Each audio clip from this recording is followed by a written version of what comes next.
Glenn and I had both met Gord, um, who's the spiritual uh, care provider. So we had met Gord while Glenn had palliative care at home.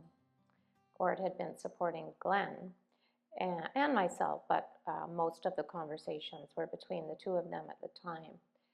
And then after Glenn passed away, I was able to have a couple of more sessions with Gord on my own, which I did. And then Greg emailed me and phoned me about the supports that were available through hospice. And I had no idea. I did not expect there to be supports for myself after Glenn passed away through hospice. I was doing a lot of reading about grief. And so when Greg spoke about the different options, I wasn't ready for family time or coffee time. I was feeling very, very vulnerable, very emotional. I never knew when I would become emotional, and so I wasn't ready for that.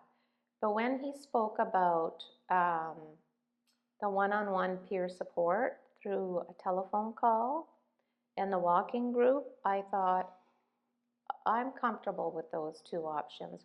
I had done one-on-one peer support through the Brain Injury Association after Glenn had his stroke, so I was familiar with that and felt that that was within my comfort zone. And then the walking group started I guess I started in the fall or winter. We were inside anyway at that time over at Lang's.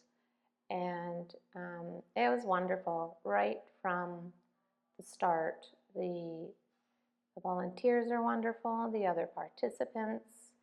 It's an opportunity to move, to engage, if that's a way that helps you care for yourself. So, and everything is in a safe space. So you're walking in a safe space, your conversation is in a safe space with safe people. There's a beautiful reading, and we're welcome to reflect and share as little or as much as we wish. And I said to my sister one day, I said, when I go to that walking group, that's the day I feel most alive, is that it touches the part in me that is still alive and feels joy. And it's just, I look forward to that day and time with these wonderful people, and then I hold on to it when I go through the rest of my week until I see them again, because the wisdom they share and just, every one of them is an example of being brave and, walking the journey as hard as it is.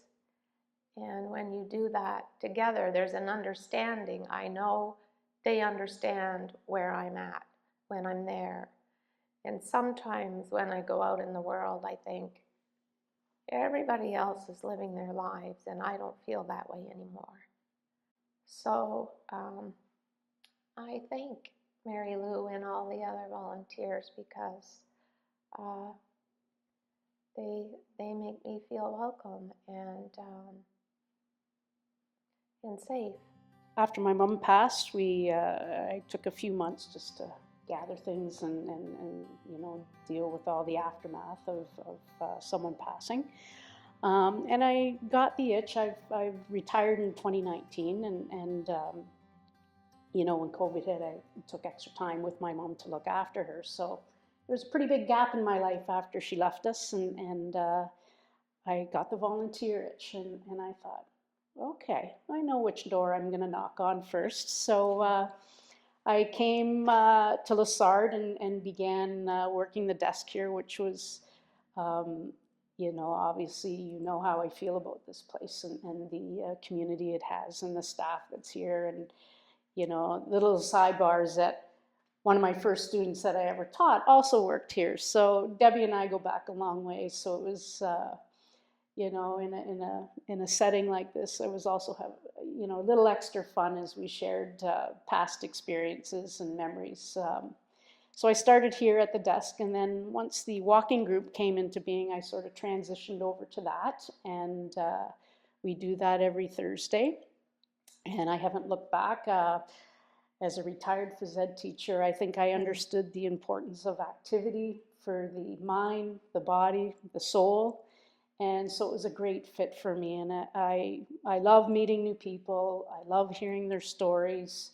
I love their inspiration and just their insights into what they've gone through too. So it was just a really good fit for me. I was also privy to one of the We Remember celebrations, and what a powerful moment that was. So I see myself helping out with those in the future as well. So, you know, as you said, our experiences here with a family member was one thing, but the extra programs and care you provide for the family that is left, you don't stop at, you know, when the person is lost. You carry on and you make sure the family that's left are in good hands. And we appreciate that as well.